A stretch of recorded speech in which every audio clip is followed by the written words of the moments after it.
Hi, ich bin hier in Rom und ich habe hier zwei Sachen gesehen, die mich wirklich bewegt haben. Das erste ist der Petersdom, diese riesige Kirche. Man kann sie im Stadtbild kaum übersehen. Von überall her sieht man seine Kuppel. Und wenn man da reinkommt, dann fühlt man sich plötzlich klein und irgendwie unbedeutend. Man merkt, hier haben Christinnen und Christen über hunderte Jahre lang angebetet. Natürlich, es ist eine Machtdemonstration der Renaissance-Päpste. Und trotzdem merkt man, hier ist was Besonderes. Gott ist groß und mächtig. Er kümmert sich um mich. Hier bin ich von ihm umgeben.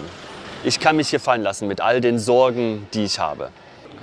Das Zweite, was mich bewegt hat, ist diese kleine Skulptur hier vor St. Egidio de Trastevere.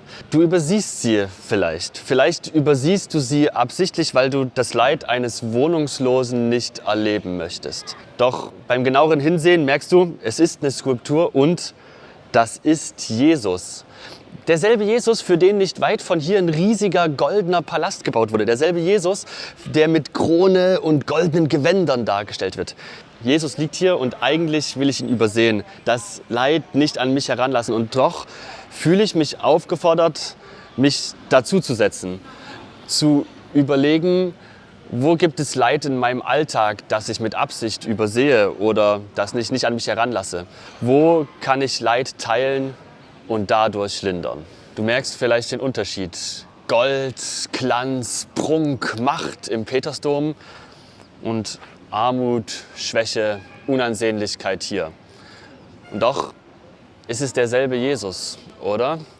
Derselbe Jesus, der mich umfängt, mir Mut gibt, mir sagt, ich bin da mit dieser ganzen Macht, die mir gegeben ist, für dich. Und der Jesus, der hier liegt, der mich auffordert, sei da in deinem Alltag, hab offene Augen und helf den Leuten, die es brauchen.